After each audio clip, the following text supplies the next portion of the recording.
Hello, my name is Davy Weissenbacher. I'm a research associate at the University of Pennsylvania, and I'm going to present my poster titled Active Neural Networks to Detect Medication Change in Social Media. So this is a work in progress where we try to understand why patients are not complying with their treatment by looking at their posts in Twitter. The motivation for the work is that 50% of the patients are still not adhering to their treatment despite of the serious consequences that it can have for them, such as the worsening of the health condition or even their death. So to change the behavior of the patient, it is important to understand the reason for the non-adherence. Since if during an intervention only one reason is not addressed by the intervention, it is most likely enough for the patient to continue to not comply with the treatment. The problem that we have is that traditional source to understand the reason of non-adherence, such as the discussion between the patient and the doctor or the questionnaire, are strongly relying on the honesty of the patient. And it is often the case that the patient will hide or omit their reason when speaking with the physician. So the hypothesis of this work is that in the social media, protected by the pseudo-anonymity of the media, it is more likely that the patient will explain freely why they are not complying with their treatment. With the current method in natural language processing, it is still difficult to find automatically tweets mentioning non-adherence and their reason. So in this work, we proceed in two steps. In the first step, we created a binary classifier to detect tweets that mention any changes in the medication. And then in the second step, we manually analyze the tweets mentioning the change to see if the change was made in agreement against the advice of a physician, and if so, we search in the context of the tweets to see if there is the reason explaining these changes. By context, I mean the 10 tweets that were posted before or after the tweet detected by the classifier, or the discussion if the tweet were a part of the discussion between the Twitter user and his contact. We manually analyzed a sample of 3,000 tweets. Half of them were false positive because the classifier was not perfect. But among the remaining tweets, we found that around 11% of the tweets were actually mentioning non-adherence. The pie chart under describe and summarize the reason of the non-adherence.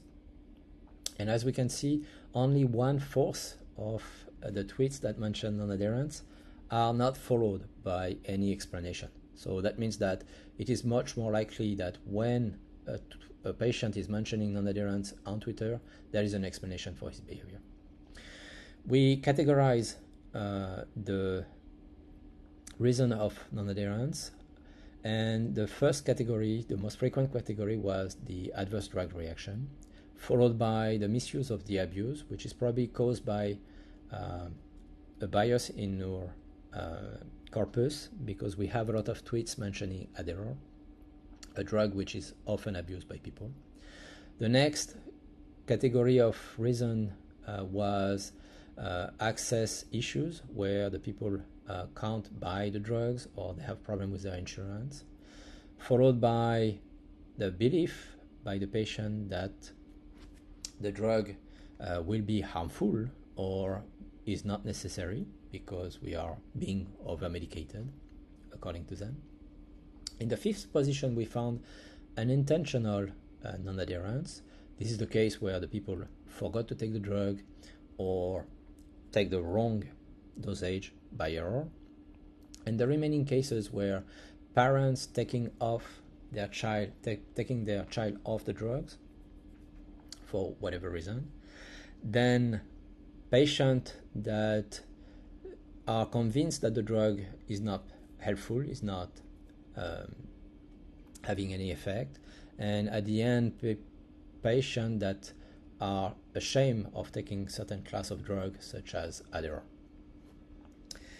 To describe a little bit more our classifier, we use a convolutional neural network because it's fast, and we have some difficulties to train the neural networks on the corpus of tweets because the corpus was very imbalanced between the number of positive and the number of negative examples.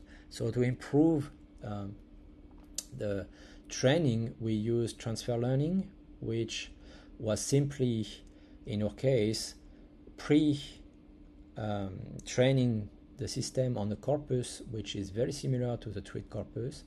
The negative review, in our case, the negative review of drug posted on WebMD, where the people are much more likely to mention a change in medication. This type, though, was optional, and we could have trained the convolutional neural network directly on the tweet, but as we can see in the table on the right, the transfer learning helped the system to boost its performance with a gain of 9 points of F1 score. We were also interested to see if we could reduce the number of examples to annotate by using active learning, and as we can see in the curve, we could have annotated only 30 to 40% of the tweets and still get performance close of the performance obtained by the classifier when it was trained on the full set of examples that we have annotated. So active learning helped to reduce the number of examples annotated. I will be happy to answer any question by mail or by tweets. Thank you.